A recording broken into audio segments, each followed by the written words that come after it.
अहिंसा तीर्थ प्रणेता, अहिंसा तीर्थ प्रणेता, जय जय हो भारत गौरव राष्ट्र संत प्रमुख सागर। स्वर्णिम स्वर्ण जयंती का अवसर ये महान है, मिलकर हम मनाएंगे गुरुवर देश की शान है।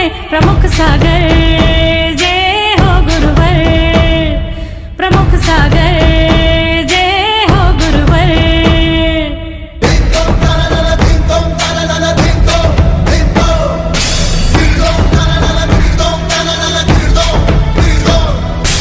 अर्धशतक जो पूरा हुआ। इस कार्यक्रम के पुण्यार्चक थे श्री दिगंबर जैन पंचायत गुवाहाटी असम।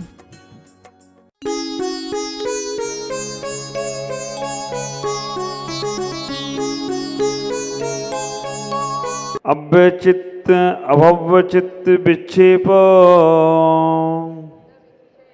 एकांते तत्व संस्थिति अभ्यस्ते अभ्यसेद वियोगेन योगी तत्व निजात्मना। पूजपा स्वामी यहाँ पर कह रहे हैं अभव चित्त विक्षेप, अभव चित्त विक्षेप। अगर आपका चित्त विक्षेप है, क्षोभ है, तो आप वो तत्व चिंतन नहीं कर सकते हो। क्षोभ रहित चित्त, विकल्प रहित चित्त, एकांते तत्व संस्थिता, एकांत में जाकर तत्व का चिंतन करे। अभ्यसेदिव योगे ने, आचार्य यहाँ पर कह रहे हैं कि अभियोगे ने आलस और निद्रा को त्याग कर सावधानी से निज आत्मनः अपनी आत्मा का तत्वम स्वरूपम चिंतन का अभ्यास करना चाहिए। आप विचार करो। आचार्य भगवान पूजपा स्वामी ने यहाँ ज्यादा बातें नहीं कही, 2-3 बातों में ही आपको संपूर्ण सब कुछ बताने का प्रयास किया। पहले नंबर पे उन्होंने कह दिया कि चित्त को विक्षेप से हटाओ। चित्त का मतलब है मन। आपके तन का वजन इतना नहीं है जितना वजन मन का है। हाँ, तन का वजन 60-70 किलो होगा, 80 होगा, ज़्यादा हो गए तो 100-200 किलो होगा। और मन में इतना वजन है, इतना वजन है कि अगर उसको निकाल के रखा जाए तो संसार का वजन कम पड़ जाएगा। मन में इतने विकल्प है, तन की बीमारी बहुत कम है, 5 करोड़ कुछ 66 लाख बीमारियां हैं, और मन की बीमारियां असंख्यात हैं, असंख्यात। देवता उसी भाव से कल्याण कर सकते हैं, उनको अपने से ज्यादा ज्ञान है। आप विचार करके रखना पंडित साहब, देवताओं को, सर्वासिद्धि के देवताओं को इतना ज्ञान है, उन्हें संपूर्ण द्वादशांग अंतर्मूर्त में पाठ कर लेते हैं, लेकिन मन के विकारों के कारण से वो सम्यक दर्शन तक तो रह गए, सम्यक चारित्र तक नहीं पहुंच पा रहे हैं। उनके कंठ में अमृत झलक जाता है। देवताओं को दुख तन का नहीं है, मन का दुख है, और वो दुख हमारे पास भी बैठा हुआ है। तब तक हम उस अंदर की आत्मा तक जा नहीं सकते। हमें सबसे पहले मन के कपाट को खोलना है, मन के द्वार को खोलना है। और मन का द्वार इतना विराट है, इतना विराट है, हमने उसे इतना छोटा कर दिया कि अब हम अपने और अपनों के बारे में भी नहीं सोच पा रहे हैं। हम इतने स्वार्थी हो गए संसार में कि हम अपना भी कल्याण नहीं सोच पा रहे हैं और अपनों का भी नहीं सोच पा रहे हैं। हम केवल भौतिकता की चकाचौंध में पड़ गए हैं, और भौतिकता की चकाचौंध केवल हमें बाह्य दृष्टि ही देगा, अंदर दृष्टि देने वाला नहीं है। ख्याल करो, मन को हल्का करना है। तन तो हल्का कर लेते हो, सामान का उतार कर रख देते हो, लेकिन मन में जब तक तुम्हारे क्षोभ बैठा हुआ है, मन में विकल्प बैठा हुआ है, मन में परिणाम संकलेशित हो रहे हैं, तो आपका पूजा में भी मन नहीं लगता है। तनिक सी फांस पैर में लग जाए ना तो पूरे शरीर को हिला देता है। चलो शरीर की पैर की फांस तो छोड़ो, खाते खाते मुंह में अगर कुछ दांतों में फंस जाए ना तो और कुछ खाने का मन नहीं होता है, पहले वो निकल जाए, पहले वो निकल जाए, पहले वो निकल जाए। तो जब हमारे मुख में छोटा सा कोई खाने का तिनका फंस जाता है तो उसे भी निकालने का भाव होता है, वो नहीं निकलता है तो जीभ कहाँ जाती, बार बार वहीं जाती है। अब वो जीभ से नहीं निकल रहा तो क्या करते हो, एक वो डंडी ले लेते हो, क्या बोलते हो उसको, जो भी बोलते हो, अपन ने तो कभी उपयोग करी नहीं है, लेकिन जो भी उसे डाल डाल के निकालने का प्रयास करते हो। जब शरीर में एक छोटा सा कांटा तुम्हें तकलीफ देता है, जब मुख में छोटी सी कोई भी चीज फंस जाए वो तकलीफ देती है, तो मन तुम्हें कितनी तकलीफ देता होगा। शरीर का कांटा तो दूसरे को भी दिख सकता है, मुख की चीज भी डॉक्टर निकाल सकता है, लेकिन मन में जो तुमने बैठाल के रखा है उसे निकालने के लिए और कोई नहीं आएगा, केवल तुम ही हो उसको निकालने के लिए। आप सोचो तुम्हारे मन की बीमारियां मैं दूर कर दूं, नहीं कर सकता हूं। कल ही आचार्य पूज्यपाद स्वामी ने कहा था, यहाँ पर हमने दूसरे को भी गुरु बना लिया तो भी कल्याण होने वाला नहीं है। निज को अपना गुरु बनाओ, निज के माध्यम से अपने आप को जानने का प्रयास करो, निज के माध्यम से अपने आप को समझने का प्रयास करो, तब कहीं जाकर तुम्हारा कल्याण होगा। मन में जो अशुभ विचार आ रहे हैं, मन में जो हमारे बाहर का संसार चल रहा है, मन में जो हमारे बाहर की प्रवृत्तियों का विचार आ रहा है, उन विचारों को हम समाप्त करें और शुभ विचारों में लाएं। आप विचार करके रखना, जब शुभ विचारों में आप आना शुरू करोगे तो शुभ विचार ही आपको शुद्ध की व्यवस्था बताएंगे। जब तक विचार ही तुम्हारे स्वभाव नहीं, शुभ नहीं होंगे, तब तक शुद्ध में जाओगे कैसे। कभी भी किसी भी प्रकार का क्षोभ नहीं आना चाहिए मन में। आप विचार करके रखना, जैसे ही क्षोभ आएगा, जैसे ही मन में विकल्प आएगा, आप अपने अच्छे काम को छोड़ नहीं सकते हो, अच्छे काम हो नहीं सकते हैं। पूजा करते करते विचार आ जाए घर में हम एक काम करना है, तो पूजा में मन नहीं लगेगा, फटाफट स्वाहा स्वाहा स्वाहा स्वाहा जल्दी गए, पूजा करके आ गए। आप विचार करके रखना। और ये मन जो है ना, इस मन को संभालने के लिए आचार्यों ने बहुत सारी चीजें बताई। कल भी मैंने प्रवचन में, एक रविवार के प्रवचन में कहा था ना, मन चंचल है, बंदर की तरह है। आप विचार करके रखना, मन की बहुत बहुत तरंगे हैं। 26 लाख किलोमीटर चला जाता है एक मन, एक क्षण में, एक समय में। हम इस मन को स्थिर करने के लिए शुभ से जोड़ने का प्रयास करें। हमारा बच्चा अगर चंचल होता है तो हम उससे अच्छी चीज़ें पकड़ा देते हैं, इसलिए वो उस चंचलता को छोड़ देता है। तो हम पहले मन को शुभ में ले आएं, और जब शुभ चीज़ें हम करने लग जाएं, पूजा करने लग जाएं, स्वाध्याय करने लग जाएं, ध्यान करने लग जाएं, मन के विकल्प कम होने लग जाएं, तो फिर मन को हम उस शुद्ध की ओर ले जाने का प्रयास करें। हम केवल शुभ में ही नहीं अटके पड़े रहें।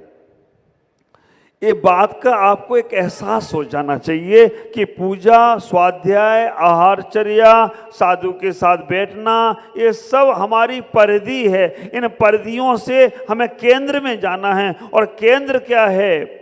जो आत्म शांति का प्रभाव है।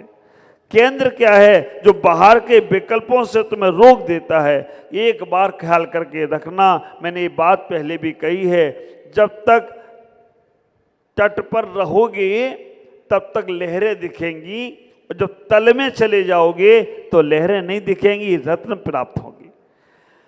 मन तट की यात्रा कराता है और आत्मा तल की यात्रा कराती है। हमें तट से निकलकर तल तक जाने का प्रयास करना है। और एक बात का ख्याल करना, मन को कभी मारो मत। मन में ये आया ऐसा करना है, तुमने कहा नहीं ऐसा नहीं करना, मन और ज़्यादा चंचल होगा। मन का दमन मत करो, मन को समन करो। दमन और समन में समझ लेना, मन का दमन करने का मतलब है मन को दबाया, और मन का समन करने का मतलब है मन को समझाया। दमन की हुई वस्तु फिर प्रकट हो सकती है। और समन की हुई वस्तु को एक बार समझा दिया तो दोबारा वो शैतानी नहीं करेगा। अगर हम इसको अध्यात्म की दृष्टि से देखें तो उपसम श्रेणी चढ़ने वाला एक बार गिरेगा, लेकिन छपक श्रेणी वाला गिर नहीं सकता है।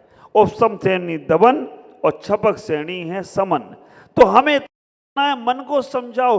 बच्चों को रोकते रहोगे तो बच्चे उत्पात करते रहेंगे, और बच्चों को एक बार समझा दिया कि बेटा इसमें हित क्या है, अहित क्या है, ये अच्छा क्या है, बुरा क्या है, तो समझ में आएगा। एक व्यक्ति से कहा गया कि तुम मन को समझाने का प्रयास करो। मन को समझा लोगे आपकी इस प्रकार सा ही है तो आपको दुख नहीं होगा। 22 से पता चल जाए कि 22 शरीर को दुख देते हैं और अपने समझा लिया तो 22 दुख नहीं देंगे, क्योंकि पर से दूसरे में है और समता स्वयं में है। हम इतना ही विचार करें, मन को समझाने का प्रयास करें, मन को स्थिर करने का प्रयास करें। मन को स्थिर करने के लिए हमें संयम का साधन दिया गया। मन को संभालने के लिए हमें शुभ की प्रवृत्ति दी गई। मन को संभालने के लिए हमें साधु संत दिए गए। मन को संभालने के लिए हमें ग्रंथ दिए गए, क्योंकि ये मन अब बाहर ना भटके। ख्याल करो, हम स्टेशन पे पहुंच जाएं। आप निकले थे बंबई से, दिल्ली से कि गुवाहाटी जाना है, और गुवाहाटी में हम पहुंच गए, स्टेशन पे पहुंच गए तो केवल स्टेशन पे रुके रहते हैं, या महावीर स्थल के लिए आए तो महावीर स्थल में जाते हैं। स्टेशन से निकलकर महावीर स्थल आ गए। महावीर स्थल में भी महावीर स्थल में ही रुके रहते हैं कि अंदर जाते हैं? वहां से निकलकर हम मंदिर में दर्शन करना है तो भगवान के पास जाते हैं, गुरुओं से मिलने आए तो गुरु के पास जाते हैं। तो आप विचार करके रखना, हमने मन को शुभ में लगा दिया कि हमारा पूजा पाठ से स्टेशन मिल गया, लेकिन उस पूजा पाठ के माध्यम से अब हम अंदर तक जाने का प्रयास करें। अंदर तक जाने के लिए हम थोड़ा सा अपने आप को आगे बढ़ाएं। आगे बढ़ाते जाएंगे तो हमारे जैसा सुखी इंसान कोई नहीं होगा। और एक बात का ख्याल रखना, जो वृक्ष आसमान में उठते हैं ना, आप विचार करके रखना, वृक्ष जब तक जमीन में बीजारोपण है तब तक वो वृक्ष फैलते हैं और जड़ें फैलती हैं, जड़ें मजबूत रहती हैं, फैलती हैं, लेकिन उन जड़ों में कभी भी फल नहीं लगते। वो जड़ों में कभी भी फल नहीं लगते। फल जब भी लगेंगे तो वृक्ष जब ऊपर बढ़ेगा, और ऊपर बढ़ेगा तो उस वृक्ष में फल लगेंगे। कभी आपने देखा आम का फल किसी जड़ में लगाओ? ओम जी, पेड़ के ऊपर ही लगता है। तो जब तक हम वहां पर ही पकड़े रहेंगे, वहीं तक रहेंगे, तब तक हमें फल की प्राप्ति नहीं होगी। जब तक हम बाह्य क्रिया में ही जुड़े रहेंगे तब तक फल की प्राप्ति होने वाली नहीं है। ये बाह्य क्रियाएं जरूरी हैं, क्योंकि वो जड़ मजबूत नहीं होगी तो फल आ जाएंगे। जिन पेड़ों की जड़ें मजबूत नहीं होती हैं उन पेड़ों पे फल भी नहीं आते हैं। तो ख्याल करके रखना, हमारी सम्यक दर्शन की जड़ें मजबूत नहीं होंगी तो सम्यक ज्ञान की डालियां नहीं आएंगी, और सम्यक ज्ञान की डालियां नहीं होंगी तो सम्यक चारित्र के फल प्राप्त होने वाले नहीं हैं। इसलिए हमें जड़ें भी मजबूत रखना है, शुभ की क्रिया छोड़ नहीं देना। नहीं तो तुम सोचो कि हमें महाराज ने बोल दिया कि अब तो तुम्हें अंदर ही लौटना है, अंदर ही लौटना है। हाँ, एक बात का और ख्याल करना, अगर लौट गए हो अंदर तो फिर बाहर मत आना। हाँ, बुद्ध संप्रदाय में कह देते हैं कि उन्हें जब ध्यान करते थे तो अनंत ज्ञान हो जाता था, सिद्धालय वो शरीर से रहित हो जाते थे। चेलना रानी ने आग लगा दी उनके मंडप में तो गड़बड़ा गया मामला। आप विचार करके रखना, अगर अंदर पूरी तरह से पहुंच गए हो तो बाहर मत आओ, लेकिन अंदर जा भी नहीं पा रहे हो और बाहर की क्रियाएं भी नहीं कर पा रहे हो तो आचार्य ने कह दिया अभी तुम बाहर संसार में घूम रहे हो। हम साधुओं को बोला गया अगर आप ध्यान कर रहे हो तो प्रतिक्रमण करने की जरूरत नहीं है। उस वक्त ध्यानी साधु के लिए कह दिया गया कि ध्यानी साधु प्रतिक्रमण करने के लिए ध्यान छोड़ता है तो वो अमृत कुंभ से विष कुंभ में आता है। और जो हमेशा प्रवृत्ति में ही लगा है, हमेशा प्रवृत्ति में ही है और वो प्रतिक्रमण छोड़ देता है तो उसके लिए वो प्रतिक्रमण भी विषकुंभ हो जाता है छोड़ने के लिए। आप विचार करके रखना, उसकी क्रियाएं सारी की सारी खत्म हो जाएंगी। अपने मन के चित्त को विक्षेप से बचाओ। ये मन को मारो मत, मन को मनाओ। मारने से कोई विजय हासिल नहीं होगी। मैंने कल भी बोला था, दूसरों को जीतने से तुम वीर कहलाओगे। दूसरों को जीतोगे तो तुम वीर कहलाओगे और स्वयं को जीत लोगे तो तुम महावीर कहलाओ। तो कोई आश्चर्य की बात नहीं है। शरीर को जीतोगे तो वीर कहलाओगे और आत्मा को जीत लिया एक बार तो तुम महावीर भी हो जाओ। तो कोई आश्चर्य की बात नहीं है। इसीलिए मन को मारो मत, मन को मनाओ। जो लोग मन को मारने का प्रयास करते, आज नहीं कल कर लेंगे, कल आएगा कि नहीं आएगा।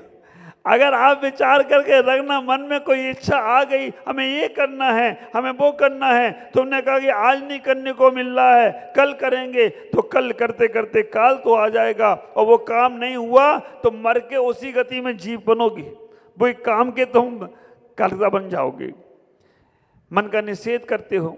एक व्यक्ति ने कहा कि मैं ध्यान करना चाहता हूं, कैसे करूं? तो कहा ध्यान तो करो लेकिन तुम मन में कोई गलत चिंतन नहीं करना। उसने नहीं करेंगे। अच्छा ठीक है, कोई गलत चिंतन नहीं करना, ठीक है नहीं करेंगे, लेकिन फिर भी उससे कहा कि अभी तुम अपने परमात्मा का ध्यान करना। उसने करेंगे।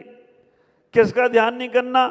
कहा कि बंदर का ध्यान नहीं करना। सुना होगा, है ना? मन निषेध में आकर्षण है। तुम जितना मन को निषेध करोगे, नहीं ऐसा नहीं, वैसा नहीं, जैसा नहीं, अरे मन का जितना निषेध करोगे मन उतना उसी चीज में जाएगा। मन का निषेध मत करो, मन को साकेत करके समझा दो एक बार। तुम्हारा मन तुम नहीं समझा पा रहे हो, हम क्या समझा पाएंगे? तुम्हारे मन को तुम नहीं मना पा रहे हो, हम क्या मना पाएंगे? तुम अपने मन को मनाओ, मन को समझाओ। ये संसार अनादिकाल से भोग रहे हैं। इस संसार के कारण से हम बार बार आ रहे हैं। ये परिवार में हमेशा हर कोई मन दुखा देता है। ये क्रियाएं मेरा मन दुखा दे रही हैं। इन क्रियाओं के कारण से ही तो संसार में है। छोड़ दो, लेट गो, जाने दो, लेट गो, जाने दो। तो आपका मन थोड़े समय बाद आपकी मानने लगेगा।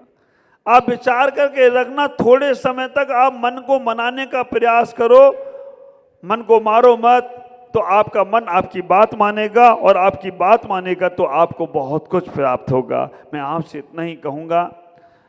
20 मिनट की चर्चा ही करता हूँ सुबह, लेकिन उस 20 मिनट में वो देना चाहता हूँ कि जो आप सब कुछ कर सकते हो, आज के सूत्र को अपना जीवन में उतारना। मन में जो जो विकल्प आ रहे हैं उनसे अपने आप को बचाने का प्रयास करना। विचार करने का प्रयास करोगे कब? जब तत्व का चिंतन करोगे तब। अगर आपने तत्व का चिंतन शुरू कर दिया तो मन का क्षोभ अपने आप समाप्त हो जाएगा। मैं हमेशा कहता हूँ, पेंसिल बनकर अच्छा ना लिख पाओ तो रबड़ बनकर बुराइयां मिटाना शुरू करो तो भी तुम्हारा कल्याण होता जाएगा। तुम्हारा मन अच्छे में ना जाए तो बुरी चीज़ों को मिटाना शुरू करने का प्रयास करें, तभी तुम्हारा जीवन कल्याण में होगा। आज इतना ही। ओम नमः जय गुरुदेव।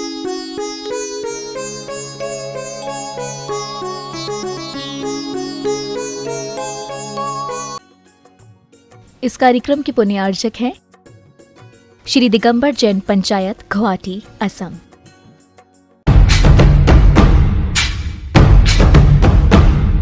अहिंसा तीर्थ प्रणेता, अहिंसा तीर्थ प्रणेता, जय जय हो भारत गौरव, राष्ट्र संत प्रमुख सागर, स्वर्णिम स्वर्ण